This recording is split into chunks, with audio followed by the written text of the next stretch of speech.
heat stim, we say, I want you to attend to the music. The activity gets reduced. The information in the brain is altered just by the fact that the subject is paying attention to something else. One of the most powerful things a physician can do with an individual is to get them to concentrate on something else. Get them to get out of their home. The worst thing for a patient with chronic pain is to sit at home and just think about their pain all the time. Get a friend, get out of the house, go do something, go to a movie. It makes an enormous difference. It depends on how much pain you expect to experience. If somebody tells you, boy, this is really going to hurt, it hurts. It hurts more.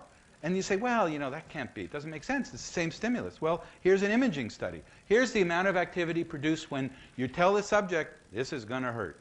And you get some activity. Now use a warm stimulus. This was hot, this is warm. And you get next to nothing, little activity, but a blip here. Now you tell them, this is going to hurt, but you give them the warm stimulus. And you get more activity. The brain is prepared for these things. And the amount of activity is not where pain is, but it's contributing to the gestalt of whether or not and the magnitude of the experience. All of these things contribute. It's not just the intensity of the injury at all. And the problem, of course, is the physician who thinks they know how much pain you have. What are they paying attention to? Or your friends who don't believe you when you say it hurts? They're saying, gee, you know, you got a little boo-boo cut on your foot. Come on, stop complaining. They don't know what's going on in your brain. And it's a big problem because to the extent that you think you know how much pain they have, you'll end up being, your friends or the physician will under-medicate you. Happens all the time. Incredibly, this is unbelievable, new study. Imaging of the brain of an empathetic spouse. So you've got the husband sitting in the scanner and he's being, the wife thinks that the husband is experiencing some excruciating, painful stimulus. Imaging the brain, and you end up that the wife starts to manifest changes in her brain that are equivalent to those that the painful stimulus would produce in the husband. That's pretty freaky. The most bizarre and perhaps unfortunate thing is it doesn't work the other way. You put... Yeah. Excuse me? It's Herta Floor from Germany who published it. I don't remember the journal, but I can get it for you. All right? The question was he wanted the author of the study that did this. Okay? It's a hell of a study, let me tell you. They don't empathize is the answer.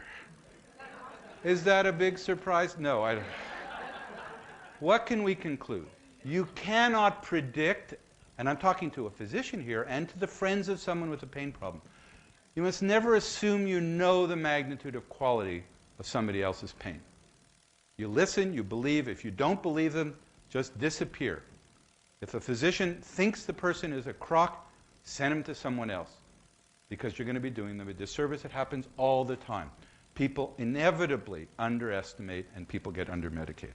I'll go on. Now I'm going to switch gears, and we've talked about some of the pain control procedures, and now I'm going to take you through some of the others. It won't take all that long, because we talked about the major one.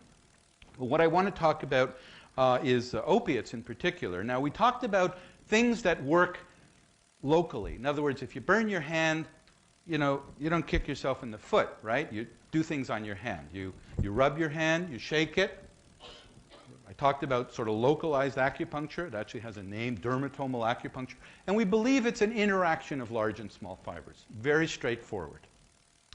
But there's something that is much more broad. It turns out the brain has internal pain control mechanisms, what we call endogenous pain control mechanisms. And there's a variety of ways to tap into them.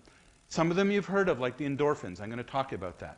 But I want to introduce it by telling you about a procedure that is still used, although albeit considerably less than when it was first discovered, called deep brain stimulation for pain.